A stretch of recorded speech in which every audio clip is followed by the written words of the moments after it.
शिरोमणि आचार्य गुरुवर श्री विद्यासागर जी महाराज की जय। नवाचार्य श्री समय सागर जी महाराज की जय। अरहम योग प्रणेता पूज्य मुनिषि प्रणम्य सागर जी महाराज की जय। ओम अरहम नमः। स्वाध्याय प्रेमी बंधुओं, प्रातः स्मरणीय जगत पूज्य आचार्य भगवान श्री 108 विद्यासागर जी महाराज के सरस्वती पुत्र अभीष्ट ज्ञानोपयोगी प्राकृत विज्ञ अरहम योग प्रणेता मुनिश्री प्रणम्य सागर जी द्वारा रचित नई खड़ाला का अनूठा स्वाध्याय गुरु आशीर्वाद से सतत जारी है। हमने अब तक 2 ढालों को पूर्ण कर लिया है। प्रथम ढाल में हमने पंच परावर्तन एवं मनुष्य आयु की दुर्लभता का वर्णन जाना और द्वितीय ढाल के माध्यम से सम्यक दर्शन के विशेष गुणों, महिमा और उसकी रक्षा कैसे करे को समझा। अब तृतीय ढाल में हम 14 गुण स्थानों का वर्णन जानेंगे। गुणों के स्थान को गुणस्थान कहते हैं, जो हमारे श्रद्धा गुण के उत्तरोत्तर वृद्धि पर निर्भर करता है। इनके ज्ञान से डरना नहीं चाहिए। सभी भव्य जीवों को इन गुण स्थानों के बारे में जानकारी अवश्य होनी ही चाहिए। तो आइए जानते हैं 14 गुण स्थानों को नई 6 ढाला की तृतीय ढाल की कक्षा के माध्यम से। ओम नमः सिद्धेभ्यः। ओम नमः सिद्धेभ्यः। ओम नमः सिद्धेभ्यः।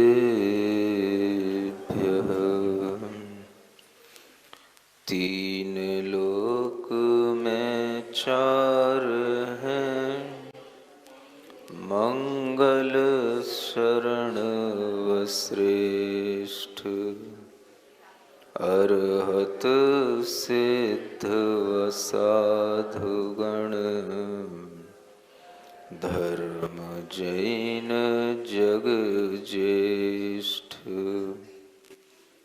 तीर्थंकर जिन देव की, जिन वाणी को ध्याय, सार्वधर्म संक्षेप से, कहूँ चित्त हुलसायन। देवादिदेव आदिम तीर्थंकर श्री ऋषभनाथ भगवान की, देवादिदेव श्री पार्श्वनाथ भगवान की, परम पूज्य आचार्य गुरुवर श्री विद्यासागर जी महाराज की। अंतर आत्मा बनना, अंतरप्पा बनना, सम्यक दृष्टि बनना इतना आसान नहीं होता है। हम बस बाहर उदक चंदन तंदुल पुष्प गई स्वाहा इतना ही करते रहते हैं। वो सब तो एक बाहर की चीजें हैं, लेकिन भीतर से जो सम्यक दृष्टि जीव होता है उसके गुणों की अगर हम और देखेंगे तो ये भाव सामने आते हैं। उपशम भाव, क्षमा परिणाम, और इस तरह का वह क्षमा परिणाम जब सामने आता है तो वह उसका मन भी अपने आप में समर्थ होता है, स्ट्रांग होता है। केवल बॉडी स्ट्रांग नहीं होती है, मेंटली वो बहुत स्ट्रांग होता है। भले ही उसका शरीर कितना ही कमजोर दिखाई दे रहा हो, लेकिन वह मेंटली बहुत ही फिट होगा, स्ट्रांग होगा। उसका मन हर इन भावों को सहने में समर्थ होगा।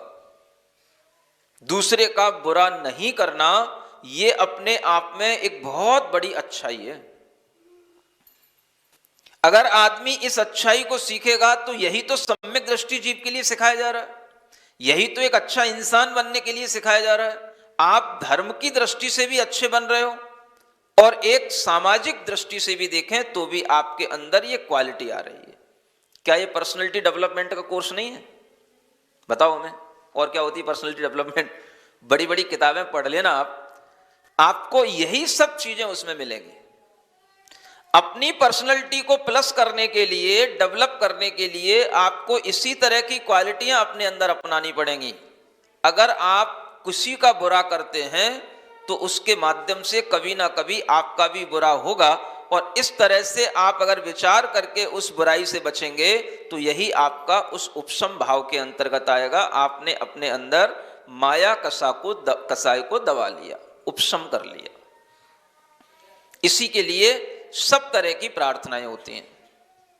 जब आपके सामने प्रार्थना कराई जाती है, मेरा मन समर्थ हो, मेरा मन समर्थ हो, क्या भाव रहता है उसमें? यही भाव रहता है। हर भजन में, हर प्रार्थना में आपको एक अच्छा भीतर से बनाने के लिए, सम्यक दृष्टि बनाने के लिए ही भाव होते हैं। ये भजन सुना है आप लोगों ने? उसका भजन तो सुन रहे हो, ये भी भजन सुन लो। मेरा मन समर्थ हो, मेरा मन समर्थ हो, मेरी प्रभु से प्रार्थना आत्म शक्ति अर्थ हो। मेरा मन समर्थ हो, मेरा मन समर्थ हो, मेरा मन समर्थ हो।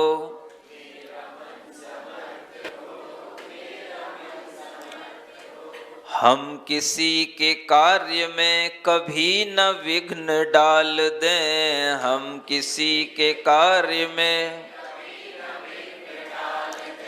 झूठ छल फरेब से न उलझनों का जाल दें, झूठ छल फरेब से दूसरों की उन्नति में मन की हो प्रसन्नता, दूसरों की उन्नति में,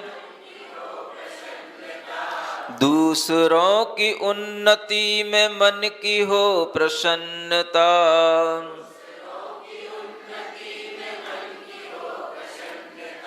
प्रेम भावना की धार दृष्टि में तदर्थ हो, प्रेम भावना की धार। मेरा मन समर्थ हो, मेरा मन समर्थ हो, मेरा मन।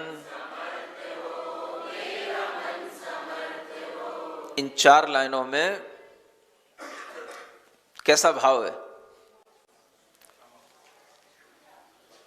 माया के उपशमन का भाव है। और जब आप किसी दूसरे को देखें और दूसरे की उन्नति को भी अगर आप देख करके परेशान न हो, तो ये आपके अंदर की एक बहुत बड़ी क्षमता कहलाएगी। ज्यादातर लोगों के अंदर ईर्ष्या जो उत्पन्न होती है और उसको वो जो सहन नहीं करने के कारण से दूसरे का बुरा करते हैं, उसके पीछे भी यही कारण होते हैं। और ये सब जगह होता है। छोटे छोटे सेक्ट और सेक्टरों से लेकर के बड़े बड़े सेक्टरों में काम करने वाले लोगों के पास तक ये सब चीजें होती हैं। एक बार मैंने पूर्व राष्ट्रपति अब्दुल कलाम आजाद के बारे में एक पुस्तक पढ़ी थी। उन्होंने खुद लिखा कि जब मुझे सफलता मिली और लोगों ने मेरी सराहना की तो मेरे ही कई साथियों को ये बात पची नहीं। मतलब कि बड़ी पोस्टों पर रहने वाले लोगों के साथ में भी ये बात होती है कि ईर्ष्या किसी को किसी के साथ हो सकती है। जब कोई ग्रुप में काम कर रहा है और क्रेडिट किसी एक व्यक्ति को मिलता है तो उसमें अनेक लोगों के मन में मुटाव आ जाता है, मैल आ जाता है। जब उन्होंने वो एक सैटेलाइट लॉन्च किया था और वो जब सक्सेस हुआ था, एक बार तो वो फेलियर हो गए थे, फिर बाद में फिर उन्हें सक्सेस मिली, तो उसके बाद जो उनका प्रमोशन हुआ तो कई उनके जो साथी थे वो उस समय पर भी उस बात को स्वीकार नहीं कर पाए कि इसका केवल क्रेडिट आपको ही मिलना चाहिए। ये उन्होंने लिखा अपनी एक विंग्स ऑफ फायर, एक कोई किताब है उसमें लिखा। हाँ, तो इस तरह की चीजें सुनने और पढ़ने से समझ में आता है कि आदमी किसी भी लेवल पर पहुंच जाए, माने जो वैज्ञानिकों के लेवल हैं जहां पर आदमी जाकर के वैज्ञानिक घोषित होता है, उन अंतरिक्ष वैज्ञानिकों की उस लॉबी में भी इस तरह की मेंटलिटी क्यों नहीं होगी? क्योंकि आदमी तो आदमी है। आप सोच सकते हैं ये हर स्तर पर होने वाली चीज है। और ये स्तर अगर आदमी का भीतर से अगर बदलेगा तो वो तभी वो संभाल पाएगा अपने आप को कि हमें किसके साथ में किस तरह का रिएक्ट करना चाहिए। व्यक्ति के अंदर अपने बराबर वाले के प्रति ईर्ष्या होना स्वाभाविक है, और जो एक लाइन में चल रहे होते हैं उनकी बढ़ोतरी देख करके प्रसन्नता का भाव आना ये बहुत दुर्लभ भाव है। दूसरों की उन्नति में मन की हो प्रसन्नता। सोच लो, बहुत छोटी लाइन तो हो सकती है, लेकिन यही लाइन आपके अंदर एक बहुत बड़ी लाइन डाल सकती है, जिससे कि एक व्यक्ति अपनी पर्सनैलिटी को बढ़ा सकता है और एक व्यक्ति अपनी पर्सनैलिटी को बिगाड़ सकता है। ये वो लाइन है। आप सोच सकते हो, कभी ये बड़े बड़े नेता होते हैं, सीएम पीएम होते हैं, ये सब संतरी मंत्री आपस में लड़ रहे होते हैं, इनके पक्ष होते हैं विपक्ष होते हैं। अगर किसी एक का बुरा हो रहा हो तो दूसरे वाले को दिल में चैन अपने आप आता है। आप सोचो कि आदमी कितना किन चीजों से जुड़ जाता है, कांग्रेस हो, बीजेपी हो, या और कोई आप हो, धाप हो, कुछ भी हो, आदमी कितना इन चीजों से जुड़ जाता है कि एक सामान्य व्यक्ति जिस पार्टी का अपने आप को महसूस करने लगेगा, अगर किसी दूसरी पार्टी का आदमी मान लो उसको जेल हो जाए, उसके लिए कोई भी उसका कुछ घोटाला सामने आ जाए, कोई उसका क्राइम दिखाई दे जाए, दूसरी पार्टी को अपने आप एक बड़ी शांति सी मिलती है, ये ठीक हुआ। जबकि सब हैं आदमी आदमी। इस राजनीति में आदमी कभी आदमी बना रह सकता है क्या? आज इतना ज्यादा ये सब चीजें दिखाई देती हैं कि आदमी के लिए अपनी इंसानियत को बनाए रखना भी मुश्किल हो गया है। कोई भी आदमी किसी के मिटने को देख करके अगर खुश हो रहा है तो वो आदमी भीतर से अच्छा इंसान कभी नहीं हो सकता, चाहे वो कितने ही बड़े पदों पर बैठा हो। और दूसरों की उन्नति देख करके अगर उसके लिए दर्द होता है, दुख होता है, तो ये भी एक बहुत बड़ा दुर्जन का स्वभाव कहलाता है। और इस तरह के स्वभाव के साथ में जिस व्यक्ति का व्यक्तित्व बनता है, वो व्यक्ति भीतर से कभी भी एक अच्छा इंसान नहीं है, तो एक अंतरप्पा कैसे हो सकता है, सम्यक दृष्टि कैसे हो सकता है? सुन रहे हो? धर्म सब करते हैं, सब बड़े बड़े पदों पर आसीन होते हैं, बड़े बड़े मंदिर बनते हैं, बड़ी बड़ी प्रतिमाएं बनती हैं, बड़े बड़े पंचकल्याणक होते हैं, सब होता है, लेकिन धर्म किस चिड़िया का नाम है ये बहुत कम लोगों को पता होता है। इस धर्म को समझे बिना आपके भीतर जो कभी भी ये भाव नहीं आ सकता कि वास्तव में हम कौन सा धर्म करें जिसके कारण से हमें सुख मिले, शांति मिले। वो धर्म कौन सा? वो धर्म ये भावों का धर्म होता है, जिसे भाव प्रधान धर्म इसीलिए कहा जाता है। आप अपने भावों में अगर ये मायाचारी की उपशांता करेंगे, उपशमना करेंगे, ये इसको शांत रखेंगे, तो भीतर से धर्म होगा। और ये धर्म कोई देखने वाला नहीं होता, ये आपको अपने भीतर ही भीतर करना पड़ेगा। इसके लिए आपको कोई भी नहीं कहेगा भाई बहुत अच्छा कर रहे हो, बहुत धार्मिक हो।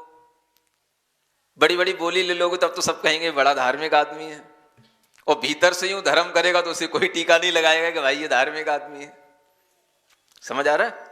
लेकिन आप इस डिफरेंस को समझ सकते हैं कि हमें कोई धार्मिकता का किसी से कोई खिताब नहीं लेना, ना हमें कोई धार्मिकता का नकाब ओढ़ना। हमें अगर भीतर से धार्मिक बनना है तो हमें इन भावों को अपनाना ही होगा।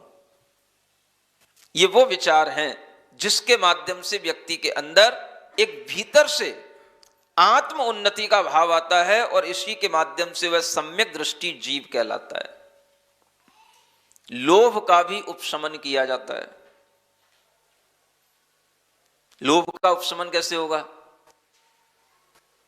हर रोज नए नए मोबाइलों की क्वालिटियां आती हैं, नई नई कंपनियों के नए नए मोबाइल आते हैं, तरह तरह के उनमें भी अपग्रेड होते हैं। जैसे ही आपने फिर नया मोबाइल देखा, हमें ये वाला बुरा लगने लगा, पुराना लगने लगा, नया खरीदना है। ये लोभ नहीं है? आपको चाहे जरूरत हो या ना हो, लेकिन जैसे जैसे आपने नई नई चीजें देखी, नए नए प्रोडक्ट देखे, आपके मन में भाव आता है ये भी लेना, ये भी लेना, ये भी लेना। ये क्या है? इसका क्या करना पड़ेगा? पूर्ति करनी पड़ेगी कि उपशमन करना पड़ेगा? पूर्ति करते करते भी आदमी थकने लग जाता है, लेकिन अगर उसके दृष्टि में उपशमन करने का भाव नहीं हो, उस लोभ कसाय को शांत करने का भाव नहीं हो, तो वो कभी भी जीवन में संतुष्ट नहीं हो सकता। तो लोभ को भी शांत करना होता है। लोभ कई तरीके का हो सकता है। तो कौशल मुनि महाराज की माही जो थी, वो माही क्या बन गई? अब माही अगर सियालनी बन गई और माही उस बेटे को खाने लग गई, तो ये किसके कारण से? एक लोभ था, मेरा बेटा जाना नहीं चाहिए। ये भी एक बहुत बड़ा लोभ है, और उसके परिणाम से उसके लिए ये दुर्दशा हो गई। तो उसने उस लोभ के कारण से जो उसका बैर बना, तो उसने ऐसे कर लिया। देखो, आप राग से भी बैर बनते हैं, राग से ही द्वेष उत्पन्न होते हैं, इसीलिए कहा जाता है। और इसी कारण से वह लोभ कसाय ही जो है उस उपसर्ग का कारण बन गई। हर कसाय जब अपनी तीव्रता पर होती है, तो उसे समझदार आदमी ही उसे कंट्रोल कर सकता है। इसी का नाम है उपशम भाव। शांति रखो, शांत बनने की कोशिश करो। कोशिश कैसे की जाए? तो भीतर अपनी कसायों में जो उबाल आ रहा है, उसके ऊपर शांति धारा डालो। इसी का नाम शांति धारा है। लोभ आ रहा है, अरे भाई, इन चीजों के लोभ करने से कितना कितना हमारे लिए शांति मिलेगी। शांति तो हमें अपने भीतर इन चीजों के बिना भी प्राप्त करने का भाव करना पड़ेगा। इसलिए लोभ की पूर्ति नहीं करके भी हम शांत होने का भाव जब करेंगे, तो वो लोभ का उपशमन कहलाएगा। इस तरह के ये उपशम भाव, क्षमा भाव, ये सम्यक दृष्टि जीव के परिणाम होते हैं। और इन क्षमा भाव के माध्यम से आप समझें, बड़ी बड़ी बीमारियां दूर होती हैं। इन क्षमा भाव के माध्यम से आप दूसरों तक भी अपना प्रभाव डाल सकते हैं। ये थेरेपी के रूप में काम आने लगे हैं आजकल ये भाव। बड़े बड़ी किताबें लिखी जाती हैं इन क्षमा आदि के ऊपर। ये बड़ी बड़ी बेस्ट बुक सेलर, और बेस्ट बुक के नाम पर ये जो है, बेस्ट सेलर के नाम पर ही बुकें निकलती हैं। कौन सा भाव? क्षमा भाव। आप देखो, आखिर धर्म ही तो बिक रहा है। लोगों को किसी ना किसी तरह से समझाया ही जा रहा है, और लोग उसको पसंद भी कर रहे हैं, और उसको एक थेरेपी के रूप में भी काम में लिया जाता है। और बड़ी बड़ी थेरेपी इसके माध्यम से होती है। अरहम ध्यान योग में भी इसी तरह की थेरेपी कराई जाती है। आपके मन के अंदर बहुत सारी ऐसी कसाएं जो आपको शांत नहीं होने देती, आपके लिए ध्यान नहीं लगने देती, आपके अंदर दूसरे के प्रति गुस्सा बनाए रखती हैं, वो कसाएं आपके भीतर किसी गहरी बीमारी को उत्पन्न करने के लिए कारण बन सकती हैं। और ये बातें धीरे धीरे सिद्ध हो चुकी हैं। जिस व्यक्ति के अंदर कहीं ना कहीं भीतर किसी ना किसी व्यक्ति से कोई प्रतिशोध रहता है, बहुत कसाई रहती है, भीतर ही भीतर वो उसके अंदर गांठ बांधे रखता है, जिसे बोलते हैं ना, हमने उससे गांठ बांध ली, कसाई की गांठ बांध ली, तो कई गांठें शरीर में उत्पन्न हो जाती, कई जगह पर गांठें उभर आती हैं।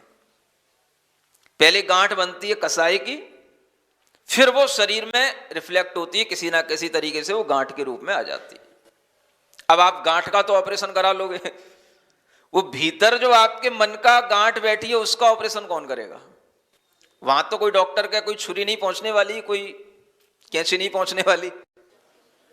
उसे तो समझने के लिए आपको इसी तरह के प्रोसेस अपनाने पड़ेंगे जो आपको यहां बताए जा रहे हैं। अगर आप अपने भीतर के परिणामों को खुद संभाल पाएंगे तो ये आपकी सबसे बड़ी समझदारी कहलाएगी। और अगर आप नहीं संभाल पाते हैं तो आप ऐसे ध्यान के जो वीडियो होते हैं उनको अपने सामने रख करके उससे अपना ध्यान करने के लिए आप प्रैक्टिस करो। अभी अभी मैं जब बरेला में था, कुछ दिनों पहले की बात है, मुझे एक लेडी ने आकर के बताया उसके लिए शरीर में ब्रेस्ट के नीचे एक गांठ हो गई थी। उसने 25 मिनट सुबह और 25 मिनट शाम अरहम ध्यान योग किया और 2 महीने के अंदर उसकी गांठ में बहुत कुछ वो डिजॉल्व हो गई। 70% उसकी ठीक हो गई वो गांठ। जो गांठ डॉक्टरों के द्वारा ठीक नहीं होती थी, वो गांठ उसकी केवल ध्यान से ठीक हो गई। कैसे हो गई? आप समझ सकते हो कि ध्यान में भी कोई ताकत होती है। आपकी बुद्धि में बातें आने वाली नहीं है। बस जिनके पास पैसा होता है, बस वो केवल डॉक्टरों की तरफ भागना तो जरूरी होता है, लेकिन केवल हर चीज का समाधान पैसे से नहीं हो जाता, हर चीज का समाधान बाहरी ऑपरेशन से नहीं हो जाता।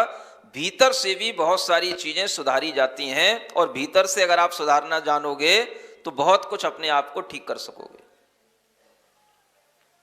केवल ध्यान के माध्यम से आप अपने शरीर के बहुत सारे रोगों को ठीक कर सकते हो। यहां तक कि मोटापा, डायबिटीज जैसे रोगों में भी ध्यान करवाया जाता है, क्योंकि ये चीजें बढ़ती हैं आपके माइंड के कंट्रोल नहीं होने से। आपका माइंड हमेशा अगर अनकंट्रोल्ड रहेगा तो आपका लिए टेंशन बना रहेगा और टेंशन में जाकर के आपका दिमाग बार बार लगेगा, तो आप कभी भी अपने अंदर की शुगर को कंट्रोल नहीं कर पाओगे। ध्यान के माध्यम से भी शुगर कंट्रोल होती है। डॉक्टरों के पास जाने को तो सब दौड़ते हैं, लेकिन आपके घर में जो चीज है, आपके पास जो चीज है, उसका आप कभी उपयोग करने का भाव नहीं करते। हमें कोई दवाई दे दे, हम खा लें, बस ठीक हो जाए, हमें कुछ ना करना पड़े। खान लेना ये भी एक बहुत बड़ी चीज होगी। मैंने खा ली ना, यही बहुत बड़ा काम कर लिया। आदमी तो ये सोचता है कि बस आदमी बस फूंक मार दे हमें, बस ठीक हो जाए, हम दवाई भी ना खाना पड़े। इतनी अगर आपके अंदर भावना है तो आप कभी भी अपने लिए कुछ भी अच्छा नहीं कर सकते।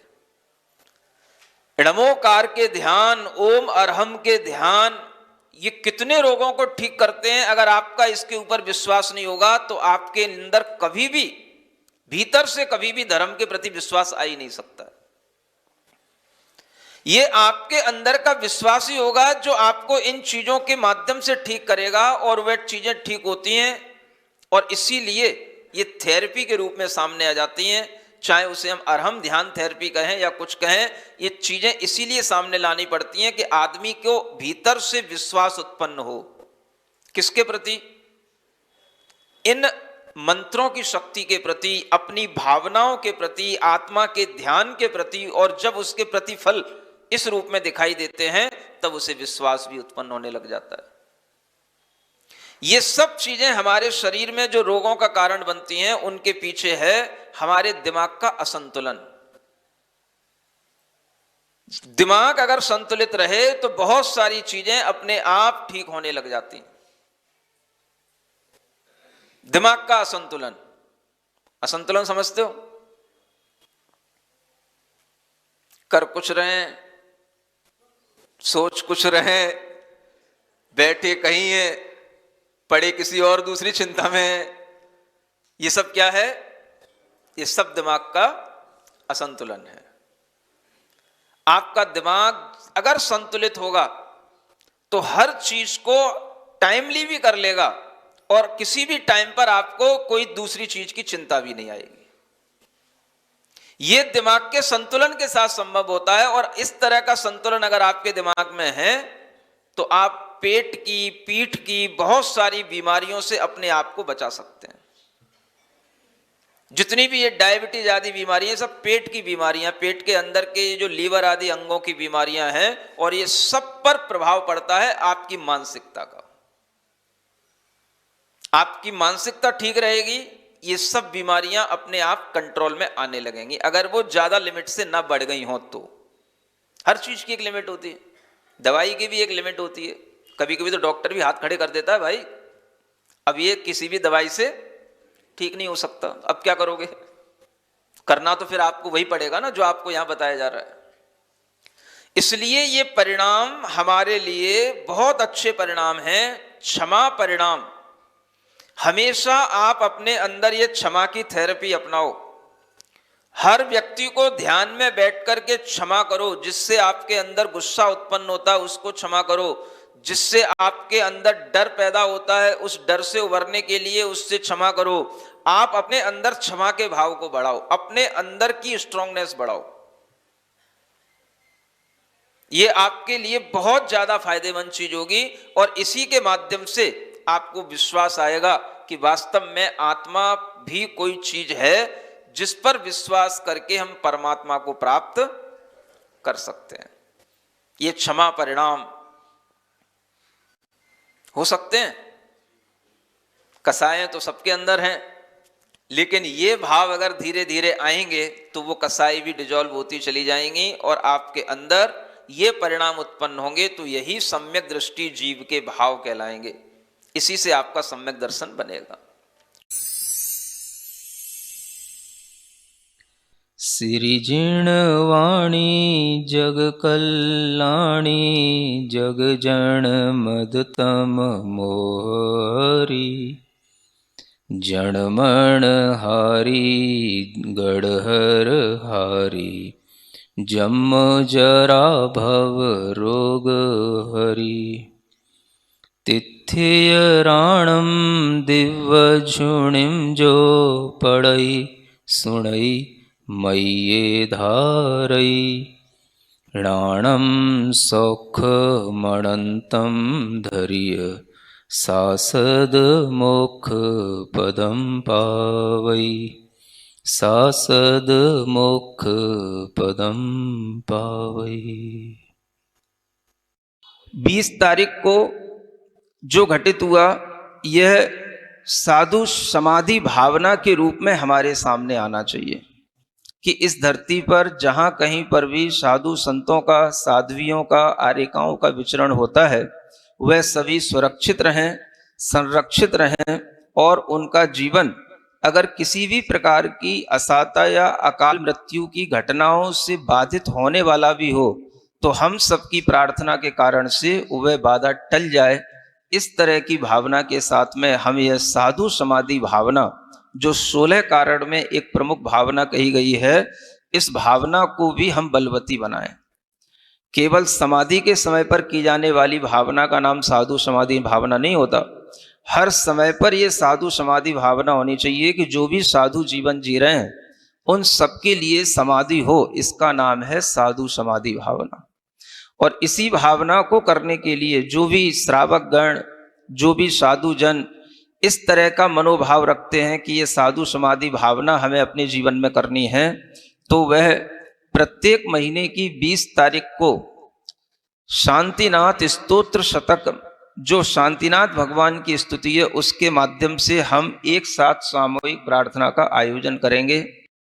नई चढ़ाला आज का सवाल प्रतियोगिता में आप सभी का स्वागत है। आज का सवाल है, मेरा मन समर्थ हो यह भजन किस संग्रह से है? अंतर्गूंज, खोज मत पाओ, लक्ष्य या संवाद? कल के सवाल का सही उत्तर है सर्व प्राणी। आप अपना जवाब हमें कल शाम 5 बजे तक भेजें। 3 भाग्यशाली विजेताओं को मिलेंगे आकर्षक उपहार। अपना जवाब भेजने के लिए लिंक पर जाएं या QR कोड स्कैन करें। ओम परम नमः। निश्चय से सब जीव शुद्ध हैं, एकेंद्रिय या सिद्ध विधि व्यवहार बताता किस विध संसारी हो सिद्ध। योग कषायों के ही कारण आत्म के परिणाम तिनको ही गुण थान कहो है 14 संख्य प्रमाण। ज्यों कोई ज्वरवान पुरुष को सब कुछ कड़वो लागे, त्यों मिथ्या दृष्टि जीवन को जिनवर वचन न भावे। प्रथम कहो तेन में मिथ्यात्व, पंचभेद और आनो, एकांतिक विपरीत विनय सह संशय ज्ञान बखानो। दो नय में एक ही को माने, सो एकांती कहावे। केवली कवला हार बतावे, वह विपरीत रहावे। वैनेयिक कह सब देवन को, और गुरुजन को मानो। क्या सच्चा क्या झूठा संशय, ज्ञान बिना शिव ठानो। गुणस्थान पहले से जीव, चौथो पंचम सातें। कोई भी एक प्राप्त कर सके, भव्य जीव क्रम नातें। जो अनादि मिथ्या दृष्टि हैं, चारों गति के प्राणी। प्रथम लहें उपशम समकित को, पंचलब्धि वश ज्ञानी।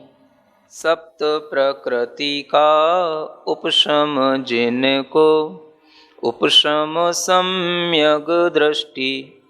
सम्यक प्रकृति उदय हो यदि, वेदक सम्यक दृष्टि।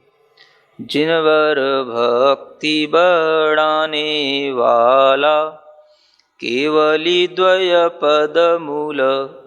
सप्त प्रकृति का क्षय कर पावे, छायक भव को कुल। उपशम सम्यक दृष्टि के यदि, आदि कसाय उदयावे। सासादन दूजो गुण थान, ज्ञान अज्ञान कहावे। अनंतानुबंधी कसाय का, काज है समकित घाते। एक समय से छह आवली पल, गिरत समय ही पाते। मिश्र प्रकृति दूजी कसाय के, उदय समय में तीजा। गुणस्थान चौथा पंचम या, छठवें से भी तीजा। सादी बना भवी मिथ्या दृष्टि, पहले से भी तीजा। अंतर मुहूर्त काल बाद फिर, नीचे या ऊपर जा। इन तीनों गुण थान विषय सब, जीव अशुभ उपयोगी।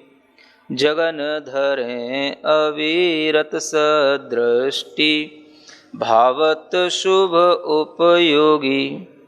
यही जघन पात्र कहलाते, जगन ही अंतर आत्म। शुभ उपयोग बढ़े व्रत से तो, मध्यम अंतर आत्म। सम्यक दृष्टि को नित होवे, धर्म धर्म फल प्रीति।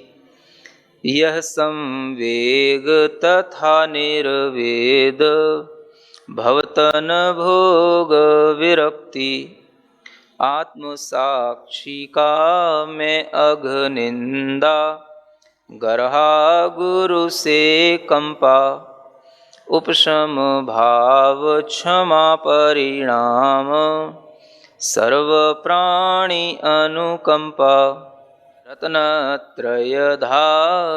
में भक्ति साधर्मी से नेह 8 गुणों के पालन से ही सम्यग दर्शन लेह चौथे से पंचम सप्तम जा आदि तीज आ जावे लघु मुहूर्त 66 33 सागर काल रहावे 12 व्रत धर त्रस हिंसा तज थावर घात न कीजे देश विरति पंचम गुण ठानक संयम रति निज लीजे असंख्यात गुण श्रेणी प्रतिपल विधि निर्जर को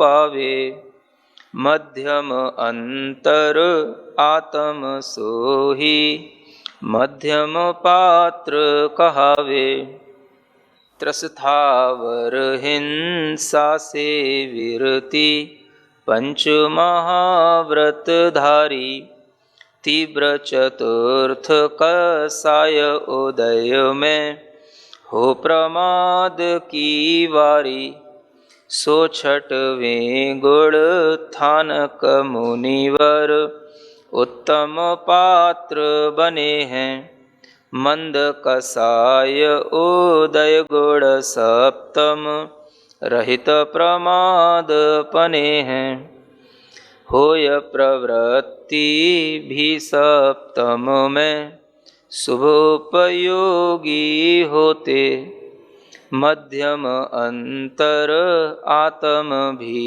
वे ध्यान विना विधि खोते निज आत्म में लीन मुनीश्वर शुद्धोपयोग लहावें उत्कट अंतर आत्म होके स्वानुभूति रस पावें अप्रमत्त गुण में मुनिवर जब श्रेणी सन्मुख होवें सातिशयी वह अधः करण में निज आत्म में खोवें मोहनीय कर्मों का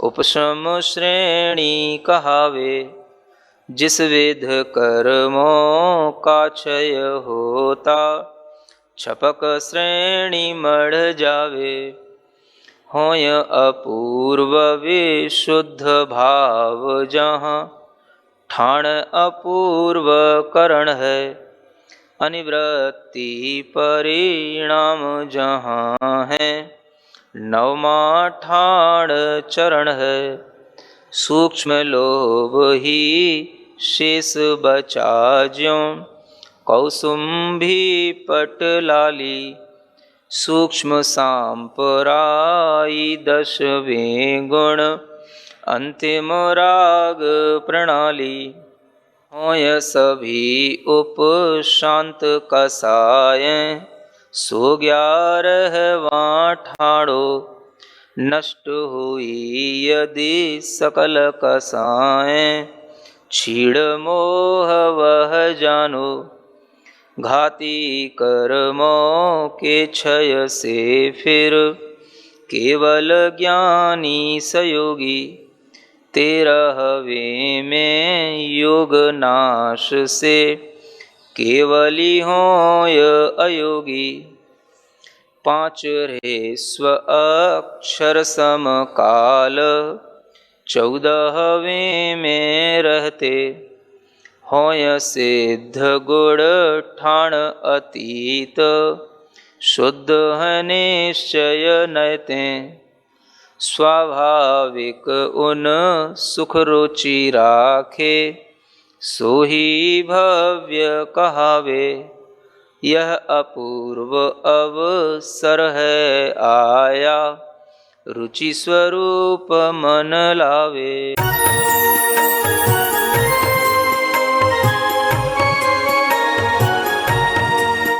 सपने तब सच होते हैं जब सही दिशा